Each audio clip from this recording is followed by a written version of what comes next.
ನಿಮಗೆ ನೌಕರಿಯಿಂದ interviews calls ಬರ್ತಾ ಅಲ್ವಾ? ಹಾಗಾದರೆ ಈ ವಿಡಿಯೋ ಕರೆಕ್ಟ್ ಆಗಿದೆ.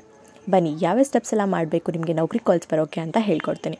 ಫಸ್ಟು ಥಿಂಗ್ ಏನಂತಂದರೆ, ನಿಮ್ಮ ನೌಕರಿ ಪ್ರೊಫೈಲ್ 100% ಕಂಪ್ಲೀಟ್ ಆಗಿರಬೇಕು.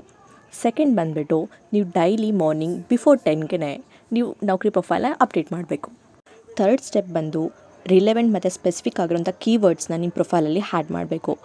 ಈಗ ಫಾರ್ ಎಕ್ಸಾಂಪಲ್ಗೆ ನೀವು ಜಾವಾ ಡೆವಲಪರ್ಸ್ ಆಗಿದ್ದರೆ Java, advance Java, micro services, design patterns, ಈ ಥರ ಸ್ಪೆಸಿಫಿಕ್ ಆಗಿರೋಂಥ ಕೀವರ್ಡ್ಸ್ಗಳನ್ನ ಹಾಕಿದರೆ HR ಕೂಡ ಈ ಥರ ವರ್ಡ್ಸಿಂದನೇ ಸರ್ಚ್ ಮಾಡ್ತಿರ್ತಾರೆ.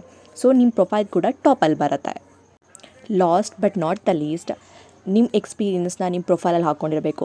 ನೀವು ಹಾಕ್ಕೊಂಡಿರ್ತೀರ ರೆಸ್ಯೂಮೇಲಿ ಎಲ್ಲ ಕಂಪ್ಲೀಟ್ ಡೀಟೇಲ್ ಇರುತ್ತೆ, ಬಟ್ ರೆಸ್ಯೂಮೆ ಜೊತೆ ನಿಮ್ಮ ನೌಕರಿ ಪ್ರೊಫೈಲ್ ಯಾವ ಥರ ಇದೆ ಅನ್ನೋದು ತುಂಬಾ ಮ್ಯಾಟ್ರ್ ಆಗುತ್ತೆ.